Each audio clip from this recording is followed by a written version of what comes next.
Les mots possèdent une force invisible, capable d'élever ou de détruire en un instant. Un mot prononcé trop vite, sans réflexion, peut laisser une marque plus profonde qu'un geste brutal. Il peut briser une confiance bâtie sur des années, éteindre un élan d'espérance ou semer une douleur que l'on ne pourra jamais réparer. Einstein rappelait que la parole, lorsqu'elle échappe à notre maîtrise, devient un fardeau que l'on porte longtemps, car il est impossible de reprendre ce qui a déjà été dit. Dans le feu d'une conversation, nous croyons souvent que parler est une nécessité, que répondre sans attendre est une preuve de vivacité ou de force. Pourtant, ce réflexe se transforme souvent en imprudence. Les mots irréfléchis ne sont pas seulement maladroits, ils sont des flèches lancées à l'aveugle. Ils ne choisissent pas toujours leur cible, mais une fois tirés, ils ne reviennent jamais en arrière. Un silence aurait pu protéger, mais une parole précipitée peut tout compromettre. Einstein voyait dans la retenue une forme supérieure d'intelligence. Se taire au moment où tout nous pousse à parler demande un courage rare. C'est résister à l'impulsion immédiate, c'est refuser de céder à l'orgueil qui cherche à s'affirmer par le bruit. Celui qui prend ce recul découvre vite que le silence ne diminue pas sa valeur, mais au contraire la renforce. Ces mots, plus rares, prennent un poids nouveau, car ils ne sont pas dispersés dans l'inutile. Le danger des mots irréfléchis ne se limite pas aux relations personnelles. Dans le monde des idées, une affirmation lancée sans fondement peut détourner les esprits, alimenter des incompréhensions ou même propager des erreurs durables.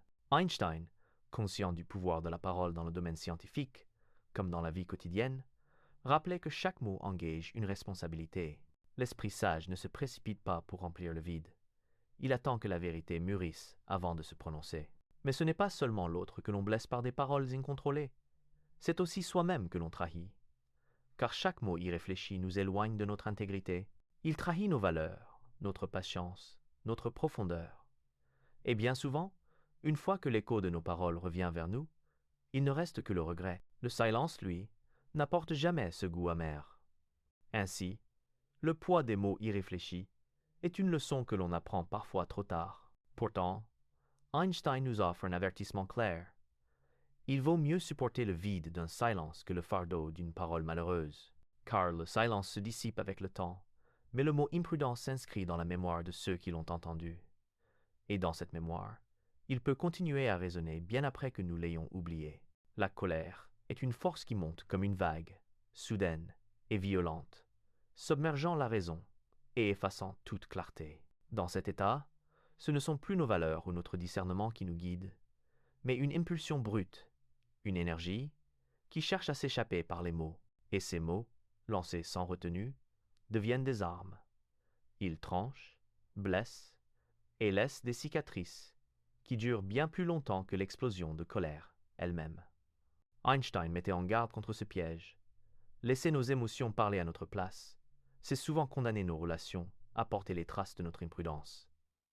Les paroles prononcées dans la colère sont rarement justes. Elles ne naissent pas d'une réflexion, mais d'une brûlure intérieure.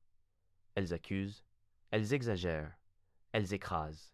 Dans ces moments, nous ne cherchons pas à construire ou à comprendre, mais à libérer une tension qui nous dévore. Et lorsque la tempête s'apaise, il reste un champ de ruines. Des mots irréparables ont été jetés, parfois contre ceux que nous aimons le plus. Le silence, dans ces instants, devient une barrière salutaire. Il ne nie pas la colère, mais il l'empêche de s'exprimer sous sa forme la plus destructrice. Se taire, c'est créer un espace où l'émotion peut retomber, avant de se transformer en action. C'est se protéger soi-même de la culpabilité, et protéger l'autre de blessures inutiles. Ce n'est pas une fuite, mais un choix de sagesse. Celui de ne pas ajouter au feu de l'émotion le combustible des mots. Einstein voyait dans la maîtrise de la parole un signe de maturité intérieure. Celui qui reste silencieux face à la colère ne réprime pas son humanité, il l'honore. Il choisit de ne pas se laisser réduire à une réaction instinctive. Il comprend que le vrai pouvoir n'est pas de crier plus fort, mais de savoir retenir sa voix jusqu'à ce que la raison reprenne sa place. Lorsque la colère se tait, elle laisse place à la compréhension. Le silence ouvre la voie à une réflexion plus calme, à des paroles choisies avec soin, capables de réparer au lieu de détruire. C'est dans cette retenue que naît la véritable force. celle de préserver ce qui est précieux, d'éviter l'irréparable, de transformer un instant de tension en une occasion de croissance. Ainsi, quand la colère parle à notre place, elle nous trahit. Mais lorsque nous choisissons le silence, nous nous offrons une chance de rester fidèles à nous-mêmes. Car ce silence n'est pas un vide, il est une promesse, celle de répondre non pas avec la violence de l'émotion, mais avec la sagesse du cœur. L'orgueil se cache souvent derrière nos paroles les plus rapides.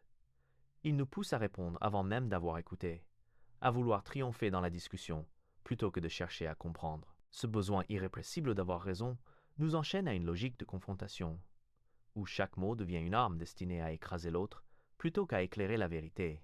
Einstein voyait dans cette attitude un piège dangereux. L'orgueil parle fort, mais il n'apprend rien. Celui qui cherche toujours à imposer son point de vue n'entend plus ce qui lui est dit. Il s'empresse de répliquer, persuadé que le silence serait une faiblesse, une preuve d'ignorance. Pourtant, c'est souvent l'inverse qui est vrai. Le silence, dans ces moments, est le signe d'une maturité plus grande, car il permet d'accueillir ce que l'autre exprime et de répondre avec discernement, plutôt qu'avec précipitation. Mais l'orgueil, impatient, ne tolère pas ce recul. Il veut briller, il veut être entendu, quitte à parler trop vite et à laisser derrière lui des traces d'amertume. Dans une conversation dominée par l'orgueil, les mots deviennent des murs.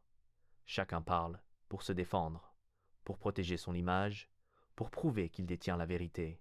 Pourtant, aucune vérité ne peut émerger de ce bruit. Ce qui naît de l'orgueil n'est pas la lumière, mais le conflit. Et plus l'on cherche à avoir raison, plus on s'éloigne de la véritable compréhension. Einstein savait que le silence, dans ces instants, est une clé. En se taisant, on refuse d'entrer dans ce jeu de domination. On choisit de ne pas nourrir l'orgueil qui nous appelle au combat. Le silence désarme, car il ne répond pas à la provocation. Il permet à la conversation de retrouver un espace de sincérité, ou du moins de ne pas s'envenimer davantage. Et ce silence n'est pas une défaite, mais une victoire intérieure, celle d'avoir résisté au besoin de paraître plus fort que l'autre. Le piège de l'orgueil est qu'il nous fait croire que parler est synonyme de puissance. Mais en vérité, la véritable puissance réside dans la retenue. Celui qui sait se taire quand il le faudrait n'a pas besoin d'élever la voix pour prouver sa valeur. Il sait que la vérité n'a pas besoin d'être criée pour exister et que la dignité n'a pas besoin de se défendre par des mots précipités. Ainsi, le silence devient une libération. Il nous délivre de la nécessité de toujours avoir raison.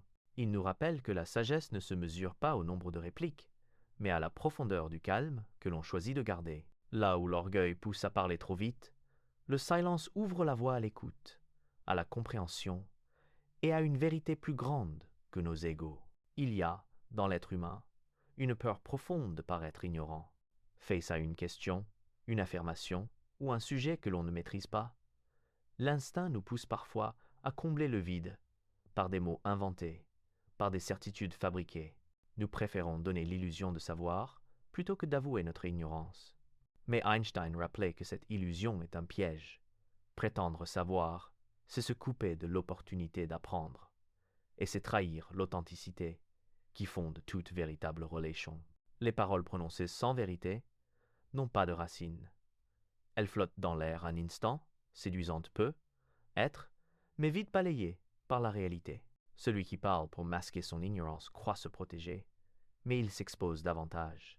Car tôt ou tard, l'inconsistance des mots apparaît, et l'illusion se dissipe, laissant derrière elle la marque de la fausseté.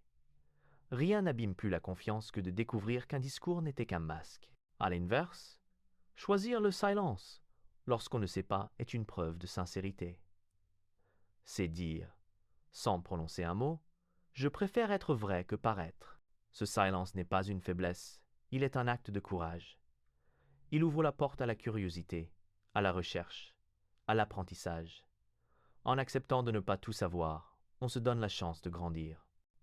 Celui qui feint la connaissance reste figé, prisonnier de son propre mensonge, tandis que celui qui se tait avance, car il laisse de l'espace pour la vérité. Einstein lui-même reconnaissait humblement l'étendue de ce qu'il ignorait. Ses découvertes n'étaient pas nées d'une prétention, mais d'un émerveillement constant face à l'inconnu. C'est cette humilité qui nourrissait sa quête. Admettre que l'on ne sait pas, choisir parfois le silence plutôt que l'invention, C'est adopter cette même attitude d'ouverture. C'est comprendre que le savoir véritable commence là où cesse l'illusion. Le danger de prétendre savoir ne touche pas seulement à la vérité scientifique ou intellectuelle. Il abîme aussi les liens humains. Dans une conversation, dans une confidence, dans une relation de confiance, inventer pour combler un vide peut suffire à semer le doute. Mais rester silencieux, reconnaître implicitement ses limites, inspire au contraire le respect. Car l'authenticité, même silencieuse, est toujours plus précieuse que la plus belle des illusions. Ainsi, le silence devient une protection. Il nous garde de l'erreur de nous inventer une sagesse que nous n'avons pas.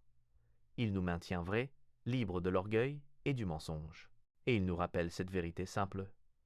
Ce n'est pas en prétendant tout savoir que l'on grandit, mais en acceptant, humblement, de se taire quand on ignore. Il est des mots qui ne nous appartiennent pas. Lorsqu'une personne choisit de se confier, elle nous offre une part d'elle-même, souvent fragile, parfois douloureuse. Elle dépose entre nos mains un secret, une vérité intime qu'elle aurait pu garder enfouie. Ce geste n'est jamais anodin. Il est le signe d'une confiance rare, d'un lien précieux. Et pourtant, trop souvent, cette confiance est trahie, non par malveillance, mais par imprudence. Une phrase lâchée à la légère, un détail répété dans une conversation banale, et ce qui devait rester caché s'échappe, brisant la sécurité que l'autre avait trouvée en nous. Einstein rappelait que la valeur d'un être humain se mesure aussi à sa capacité de garder le silence. Trahir une confidence, c'est non seulement blesser celui qui s'était ouvert, mais aussi se blesser soi-même, en perdant la réputation de loyauté qui nous accompagne bien au-delà de nos paroles. Car la confiance, une fois détruite, ne se répare que rarement. Le silence, lui, construit lentement une force invisible. Il bâtit une réputation solide, celle d'une personne digne de recevoir les vérités les plus délicates sans les exposer. Se taire face à une confidence n'est pas une absence d'action, c'est un acte de loyauté. C'est dire, sans parler, je respecte ce que tu m'as confié. Ce silence protège. Il enveloppe l'autre d'une assurance muette, celle de savoir que ses paroles resteront entre des murs invisibles. Dans ce silence vit une fidélité silencieuse, bien plus éloquente que n'importe quelle promesse. Briser un secret, c'est rompre un pacte sacré, et l'imprudence n'enlève rien à la gravité du geste. Car celui qui a confié sa vérité ne juge pas l'intention, mais le résultat, sa vulnérabilité, a été exposée. C'est pour cela que la prudence et le silence doivent marcher ensemble. Se retenir de parler, même lorsque la tentation est grande, est une preuve de maturité et de respect. Einstein voyait dans le silence un langage plus pur que les mots. En gardant pour soi ce que l'on nous a confié, on honore non seulement l'autre, mais aussi soi-même. On prouve que notre parole est sûre, que notre présence est un refuge et non une menace. Cette fidélité silencieuse nourrit les relations les plus profondes, car elle crée un espace où chacun peut être lui-même sans crainte. Ainsi, la trahison des confidences est l'une des fautes les plus lourdes, car elle détruit ce qui se construit le plus difficilement, la confiance. Le silence, au contraire, est une promesse tenue, une preuve de loyauté qui se manifeste sans bruit. Et dans ce silence, l'amitié, l'amour ou la simple estime trouvent un socle indestructible. Les rumeurs ont la légèreté du vent et la lourdeur du poison. Elles se glissent dans les conversations comme des murmures anodins, mais elles laissent derrière elles des blessures profondes et des réputations brisées. Répéter ce que l'on ne sait pas, enjoliver un détail, commenter une histoire dont on ignore la vérité, tout cela peut sembler insignifiant sur le moment. Pourtant, chaque mot ajouté nourrit un feu, qui consume sans distinction ceux qui en sont la cible et ceux qui l'alimentent. Einstein rappelait que le véritable danger n'est pas seulement dans la rumeur elle-même, mais dans le besoin irrépressible des hommes de la faire circuler. Celui qui répand un commérage croit parfois se protéger, se rendre intéressant ou trouver une place dans un cercle, mais il ne réalise pas qu'il se condamne lui-même. Car celui qui trahit la dignité des autres par ses mots n'échappe jamais au jugement. Un jour ou l'autre, sa propre réputation se trouve entachée, et il devient victime du même venin qu'il avait contribué à propager. Ainsi, la rumeur ne détruit pas seulement celui dont elle parle, elle abîme également celui qui la transmet. Le silence, dans ce contexte, est plus qu'une abstention, c'est un acte de responsabilité. Refuser de commenter, de répéter, De donner du poids à ce que l'on ne connaît pas, c'est couper net la chaîne de propagation. Là où une parole aurait nourri le poison, le silence le laisse mourir. C'est une barrière invisible qui protège à la fois l'autre et soi-même. Et ce silence n'est pas seulement prudence, il est aussi dignité, car il signifie que l'on refuse de bâtir sa valeur sur l'humiliation ou le malheur d'autrui. Einstein savait que les mots ont une énergie qui se propage bien au-delà de l'instant. Chaque rumeur répétée ajoute une pierre au mur de la discorde. Chaque silence choisi enlève une brique à cette construction destructrice. Celui qui se tait montre une force rare, celle de ne pas céder à la facilité du jugement ni à la tentation de plaire, en partageant une confidence volée. En vérité, la rumeur ne révèle jamais celui dont elle parle, mais toujours celui qui la propage. Elle dénonce son impatience, son imprudence ou son manque de loyauté. Le silence, à l'inverse, révèle une noblesse. Il inspire le respect même de ceux qui, sur le moment, auraient voulu entendre davantage. Car chacun sait, au fond, que l'on peut faire confiance à celui qui se tait là où les autres bavardent. Ainsi, les ravages des rumeurs sont immenses, mais ils ne sont pas inévitables. À chaque bouche close, une chaîne se brise. À chaque silence choisi, une dignité se sauve. Et c'est dans cette retenue que réside la véritable force, celle de protéger la vérité, l'intégrité et la paix, même au prix de l'attrait d'un mot de trop. Il existe des discussions qui ne cherchent pas la vérité, mais seulement la victoire. Face à ceux qui refusent d'écouter, chaque mot devient inutile. Chaque argument se heurte à un mur. Plus on insiste, plus la conversation se transforme en lutte de pouvoir, et plus l'injustice s'installe. Car l'injustice ne naît pas seulement d'actes ou de décisions, elle se nourrit aussi des paroles vaines qui cherchent à justifier, à convaincre ou à dominer là où il n'y a aucune ouverture possible. Einstein voyait dans ce cercle sans fin une perte d'énergie et de dignité. Quand on parle à celui qui ne veut pas entendre, on croit défendre une cause, mais on finit par s'enfermer dans son piège. L'autre, sourd volontaire, ne retient pas nos paroles, mais s'en sert pour renforcer sa position. L'injustice, alors, s'alimente de notre propre voix. C'est comme jeter de l'huile sur un feu que l'on voudrait éteindre. Et lorsque la discussion s'achève, il ne reste que le sentiment amer d'avoir donné trop de place à ce qui ne méritait pas d'attention. Le silence, dans ces situations, devient une forme de résistance. Refuser d'argumenter avec celui qui nie l'évidence, c'est lui ôter le terrain dont il se nourrit. C'est une manière de dire sans un mot « je ne me prête pas à ton jeu ». Ce silence n'est pas une faiblesse, mais une élévation. Il permet de garder sa dignité intacte, de ne pas s'abaisser au niveau de la provocation. Là où les mots échouent à rétablir la justice, le silence protège notre intégrité. Einstein savait que la vérité n'a pas besoin d'être criée pour exister. Elle demeure, silencieuse, même quand elle est rejetée. Parler sans être entendu ne la renforce pas, cela l'affaiblit en la diluant dans le tumulte. Mais se taire devant l'injustice volontaire, c'est rappeler que la vérité n'a pas besoin de justification devant l'aveuglement. Elle se défend d'elle-même, dans le temps, dans les faits, dans la mémoire. Il est difficile d'accepter de se taire lorsque l'on se sent attaqué ou incompris. L'instinct pousse à se défendre, à expliquer, à rectifier. Mais il faut parfois plus de courage pour choisir le silence que pour crier. Le silence devient alors une déclaration invisible, une manière de préserver la paix intérieure, au lieu de s'épuiser dans une bataille sans issue. Ainsi, l'injustice nourrie par la parole nous enseigne une leçon essentielle. Il est des combats que l'on ne gagne pas en parlant, mais en refusant de parler. Le silence, dans ces moments, est un rempart. Il préserve la vérité de la déformation, il protège la dignité de celui qui s'y tient, et il rappelle que la plus grande victoire est parfois de ne pas livrer bataille. Nous vivons dans un monde saturé de paroles, d'écrans et de sollicitations. Les conversations se succèdent, les notifications s'imposent, et le bruit constant nous pousse à croire que le silence est un vide à combler. Pourtant, ce bavardage incessant nous arrache souvent à ce qui est le plus précieux, l'instant présent. Einstein rappelait que la capacité à s'arrêter et à observer en silence était une clé pour comprendre non seulement le monde, mais aussi soi-même. Parler sans cesse, c'est se détourner de cette clé, c'est étouffer la paix discrète qui se cache dans chaque moment.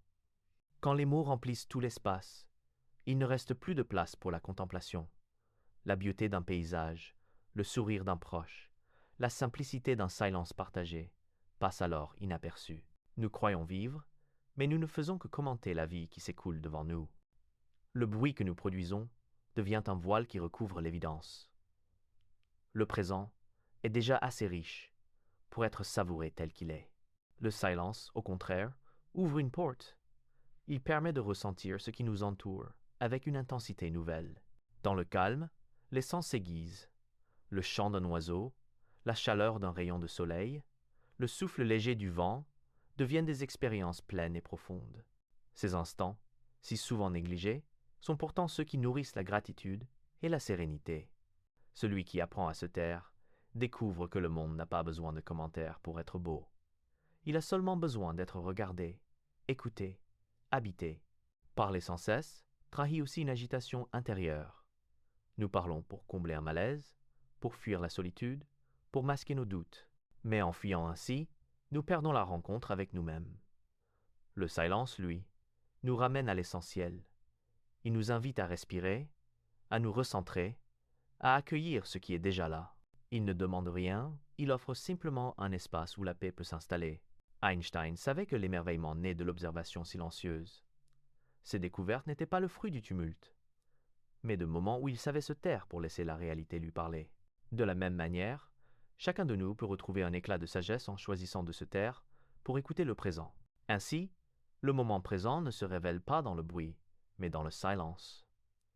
Celui qui apprend à se taire n'abandonne rien. Il gagne une richesse infinie. Il découvre que la paix n'est pas un idéal lointain, mais une réalité toujours accessible, pour peu que l'on cesse de la recouvrir de paroles inutiles. Le silence devient alors une invitation à vivre pleinement, à savourer chaque instant comme un cadeau fragile et irremplaçable. Les relations humaines se tissent de paroles, mais elles se préservent souvent grâce au silence. Trop de mots, prononcés sans retenue, finissent par user ce qui devrait être protégé. L'envie de toujours répondre, de commenter chaque geste, chaque phrase, chaque silence de l'autre, transforme l'échange en un terrain de tension permanente. Là où l'écoute et la compréhension devraient grandir, c'est l'impatience et l'agacement qui s'installent. Einstein rappelait que dans les liens les plus précieux, ce n'est pas la quantité des mots qui compte, mais leur justesse, et que le silence est parfois le langage le plus respectueux. Vouloir toujours parler, c'est occuper tout l'espace, sans laisser à l'autre la liberté d'exister pleinement. Les mots deviennent des murs qui étouffent la respiration de la relation. Ils coupent le chemin de l'écoute et transforment le dialogue en monologue. Celui qui ne supporte pas le silence finit par étouffer celui qui, en face, ne demande qu'un peu de calme pour se sentir entendu. Dans cette avalanche de paroles, l'essentiel se perd. La sincérité des émotions, la profondeur des liens, la douceur des moments partagés. Le silence, au contraire, crée un espace de repos dans les relations. Il permet à chacun de déposer ses pensées sans crainte d'être immédiatement interrompu ou jugé. Il laisse la place à l'autre pour s'exprimer, mais aussi pour simplement être là, sans pression. Ce silence n'est pas un vide gênant, il est une respiration commune. Il rappelle que l'amour, l'amitié ou la confiance n'ont pas toujours besoin d'être prouvés par des mots. Parfois, un regard silencieux, une présence tranquille, parlent bien plus que toutes les explications. Les relations détruites par trop de mots portent souvent les marques de disputes inutiles, de malentendus amplifiés, de promesses prononcées trop vite. Chaque mot supplémentaire devient une pierre posée entre deux êtres, jusqu'à former une barrière difficile à franchir. Pourtant, il suffirait parfois d'un silence choisi pour éviter l'escalade. Se taire, c'est accepter de ne pas avoir le dernier mot, de ne pas chercher à tout clarifier immédiatement, mais de laisser le temps apaiser ce que la parole a blessé. Einstein comprenait que la profondeur des liens se mesure à leur capacité à supporter le silence. Deux êtres capables de partager un instant sans parler, sans malaise, témoignent d'une confiance rare. Ce silence-là n'est pas une absence, il est une plénitude. Il dit « Je n'ai pas besoin de mots pour être avec toi ». Ainsi, l'erreur de vouloir toujours parler détruit ce que le silence pourrait renforcer.